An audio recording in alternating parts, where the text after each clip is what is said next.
The journey with Britt, with me, starting a long time ago. I grew up in France. I did my training there in France, and then I moved to the mainland US. I moved as a student, so I was in my late teens, early 20s. I joined the Britt Festival Orchestra a long time ago. That was back in the early 2000s. So I've had the privilege of witnessing all the growth of the festival and be on stage with many different conductors. When I first joined Britt, it was Peter Bay. So my first season was 2001, and now it's 2024. So I was one of the youngest musicians when I first joined the orchestra, and now when people see me, they just call me Uncle Iggy. So the Concertmaster, imagine back 300-400 years ago when you had ensembles of musicians, you actually didn't need a conductor, or you had maybe someone leading the orchestra who could be a keyboard player or actually a violinist. So that's how the Concertmaster started. It was the person who was leading the orchestra.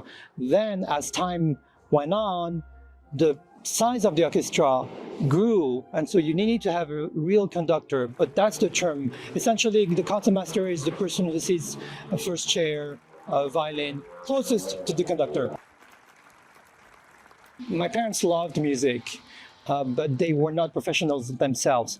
I have an older brother, older sister. They both learned the piano when I was very young. So when the time came for my parents to ask me, would you like to learn the piano? I said, actually, I would like to learn the violin because I had heard a lot of violin music that my mom would play. And so that's how I started. At 5 years old, I was very lucky to have a very good first teacher, able to kind of follow a path that led me to becoming a professional later on.